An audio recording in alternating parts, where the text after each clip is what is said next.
Hello friends, welcome back to our YouTube channel king of candles. तो video शुरू करने से पहले मैं अपने सभी व्यूअर्स का बहुत बहुत स्वागत करता हूं।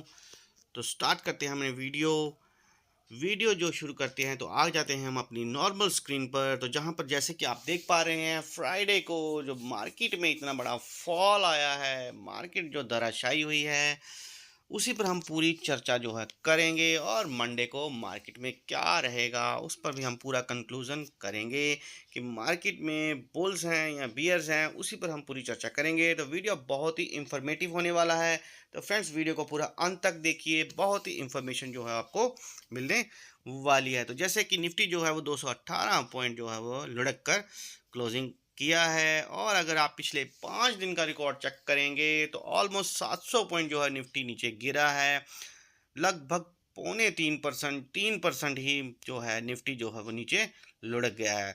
तो ये भी हमारा सोचने का विषय है कि मार्केट में जो बियर्स हैं वो इस समय कैसे हमारी मार्केट के ऊपर हल्ला बोल रहे हैं। और अगर आप पिछले 1 महीने का रिकॉर्ड चेक करते हैं तो ऑलमोस्ट 8% के आसपास जो है निफ्टी नीचे गिर गया है। लगभग 2000 पॉइंट जो है 1 महीने में वो निफ्टी जो है वो नीचे फिसल गया है। तो बियर्स का है अंत तक, उसी पर हम पूरी चर्चा जो है वो आज करने वाले हैं। तो जैसे कि आप देख पा रहे हैं, धीरे धीरे जो हमारी मार्केट है वो कैसे नीचे नीचे गिरती जा रही है। तो उसी पर फ्रेंड्स हम आज बात करेंगे, क्योंकि 28 अक्टूबर को है मंडे, और मंडे को मार्केट जैसे ओपन होगी और मार्केट में कैसा माहौल रहेगा उसी पर हम पूरी चर्चा करेंगे। क्योंकि ईरान पर हमला जो हुआ है इजराइल की तरफ से, वो भी दुखद ही समाचार है। उस पर भी हम पूरी चर्चा करेंगे। और क्रूड जो उसका रेट जो बढ़ने का खतरा है उस पर भी हम चर्चा करेंगे। और Q2 के रिजल्ट, उन पर भी हम पूरा कंक्लूजन आज करना मैं चाहूँगा। तो वीडियो जो है बहुत ही ज़बरदस्त होने वाला है, क्योंकि बियर्स जो हैं वो लगातार हमारी मार्केट को जो है वो नीचे गिराने में सक्षम हो रहे हैं।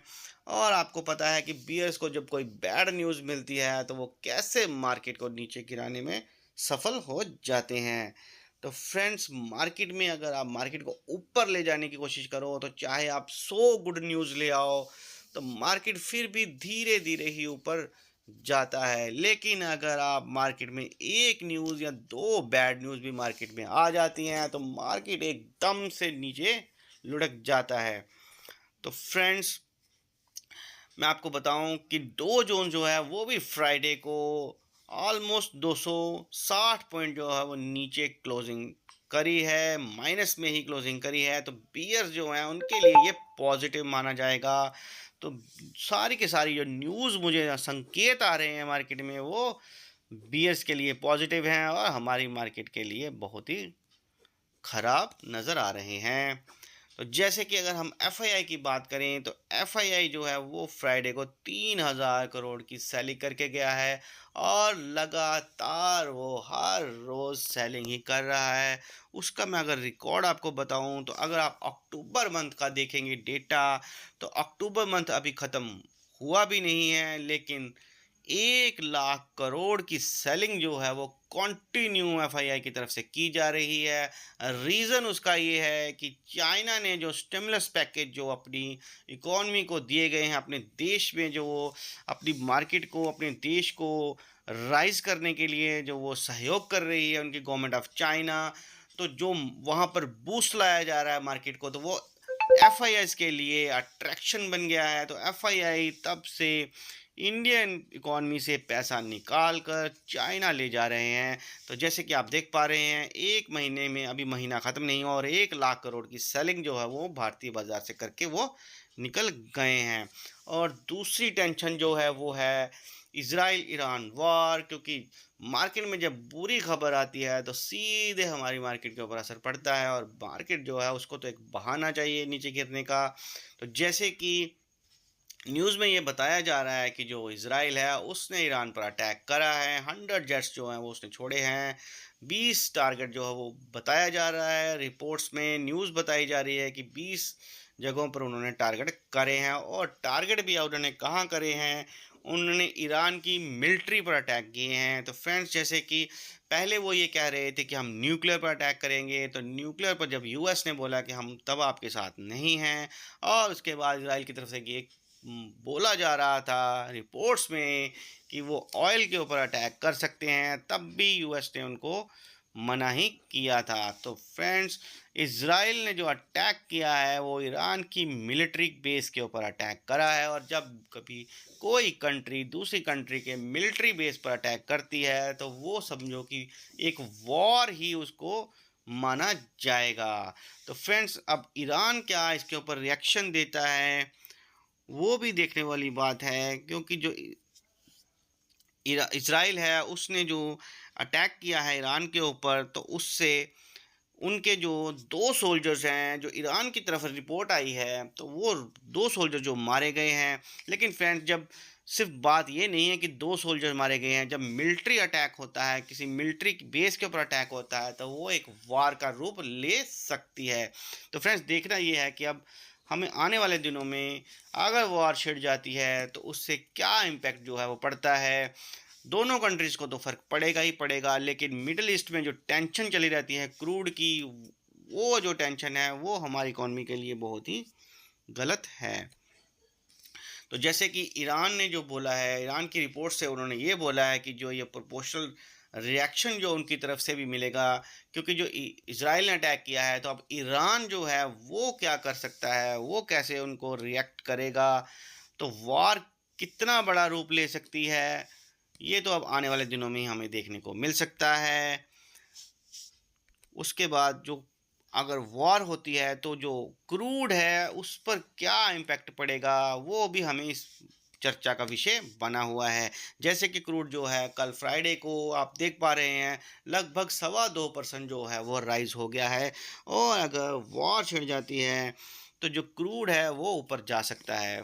और फ्रेंड्स, अगर क्रूड चला भी जाता है, मैं इतना कहता हूँ कि अगर क्रूड जो है वो 75 80 85 के पास आ जाता है, तो इतना जो रिसोर्सेज जो होते हैं वो तो हर एक कंट्री के अपने पास जो होते हैं वो डंप में पड़े रहते हैं। लेकिन अगर आप मान लीजिए कि क्रूड जब है वो अगर $100 को क्रॉस करता है, तो ये बहुत ही बड़ी टेंशन का कारण बन जाता है, क्योंकि अगर क्रूड जब $100 को क्रॉस कर जाएगा तो पेट्रोल महंगा हो जाएगा, और जब पेट्रोल महंगा हो जाएगा तो सारी ट्रांसपोर्टेशन महंगी हो जाएंगी, और जब ट्रांसपोर्टेशन ही महंगी हो जाएंगी तो आपको जब बाहर निकलना पड़ेगा तो सब कुछ महंगा हो जाएगा। सब्जी, रोटी, दाल, इलेक्ट्रॉनिक आइटम्स, गाड़ियाँ, हर एक चीज़ महंगी ही हो जाएगी। और जब सब चीज़ें महंगी हो जाती हैं तो सबसे ज़्यादा फ़र्क पड़ता है इन्फ्लेशन पर, क्योंकि फिर इन्फ्लेशन जो है वो कंट्रोल में नहीं रहता, और जब इन्फ्लेशन कंट्रोल में नहीं रहता तो देश की इकॉनमी जो होती है वो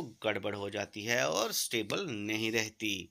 जैसे कि हमारे आरबीआई गवर्नर साहब शक्तिकांत दास जी इंटरेस्ट रेट की बात कर रहे थे। पहले जो हमें आरबीआई की तरफ से इंटरेस्ट रेट कट की बात चल रही थी, तो देखने में ये लग रहा था कि हमारी मार्केट को बूस्ट मिल जाएगा, लेकिन अब उन्होंने ये कहा है कि जो इंटरेस्ट रेट कट करना है वो अगर वॉर हो जाती है, यानी कि जल्दी ये प्री मैच्योर ही डिसीजन हो जाएगा कि अगर वॉर हो जाती है तो रेट कट कर नहीं सकते, इसलिए थोड़ा ये पोस्टपोन कर दिया है कि रेट कट अभी नहीं होगा।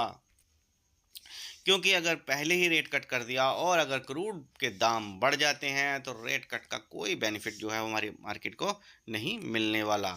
और फ्रेंड्स, इसके बाद मैं आपको ये बता दूं कि एक और कारण जो है वो है Q2 के रिजल्ट्स जो हमारी कंपनीज ने अच्छे नहीं दिए हैं। ये भी एक बुरी खबर है जो कि बियर्स के लिए पॉजिटिव ही मानी जाएगी, क्योंकि जो भी Q2 में रिजल्ट्स जो हम एक्सपेक्टेशन कर रहे थे कि बढ़िया रिजल्ट्स जो हैं वो आने वाले हैं, लेकिन निराश ही किया गया है। मैक्सिमम कंपनीज जो हैं उन्होंने अपने रिजल्ट्स में हमें निराश किया है, और ये जो निराशा है ये हमारे लिए ही है, लेकिन जो बियर्स हैं उनके लिए ये पॉजिटिव है। तो अगर आप देखोगे कंक्लूज़न जो मैं करना चाहूँगा, तो कंक्लूज़न यही निकल रहा है कि जो जितनी भी मार्केट से जो न्यूज़ आ रही हैं वो बियर्स के ही फेवर में हैं। मार्केट के फेवर में इस समय कोई भी न्यूज़ जो है वो नहीं है। तो फ्रेंड्स, मार्केट में बियर्स जो हैं वो इस समय बहुत ही पावरफुल हमें नज़र आ रहे हैं। मार्केट को धराशायी करने में वो कामयाबी हर दिन हासिल कर रहे हैं। तो ओवरऑल अगर मार्केट देखी जाए तो हमें बेरिशी नज़र आ रही है, क्योंकि जैसे कि रेट कट जो हैं वो भी नहीं हो रहे। और अगर आप इज़राइल और ईरान की वॉर की टेंशन जो है, मिडल ईस्ट में क्रूड का टेंशन है, क्रूड अगर बढ़ जाएगा तो इन्फ्लेशन बढ़ जाएगी। ये भी हमारे लिए मार्केट में जो है संकेत जो हैं बुरे ही हैं। और अगर क्वार्टर टू के रिजल्ट्स की बात की जाए तो वो हमें ये लगता था कि एक्सपेक्टेशन से अच्छे आएंगे और मार्केट को थोड़ा सा ऊपर राइज होने का मौका मिल जाएगा, लेकिन वो भी हमें नहीं दिख रहा। तो फ्रेंड्स, ओवरऑल जो मार्केट का कंक्लूजन तो यही निकल रहा है कि मंडे को जब मार्केट ओपन होगी तो उसमें जो बियर्स हैं वो ही मुझे स्ट्रॉन्ग दिख रहे हैं। तो फ्रेंड्स, बाकी अपनी लर्निंग पर फोकस करिए, एनालिसिस पर फोकस करिए और अपने किसी सेटअप से सीख कर ही काम करिए। और अगर आप लॉन्ग टर्म इन्वेस्टर हैं तब तो आपको डरने की कोई ज़रूरत नहीं है, लेकिन अगर आप शॉर्ट टर्म इन्वेस्टर हैं तो आप ऐसी मार्केट में काम करने से बच सकते हैं। तो फ्रेंड्स, मैं आप सबसे यही कहना चाहता हूँ कि जो भी नए व्यूवर्स हैं वो अगर मेरे यूट्यूब चैनल को सब्सक्राइब करेंगे और नोटिफिकेशन बेल को ऑन करेंगे तो मेरे आने वाले वीडियोज़ की नोटिफिकेशन आपको सबसे पहले मिल जाएगी। तो फ्रेंड्स, थैंक्स फॉर वॉचिंग।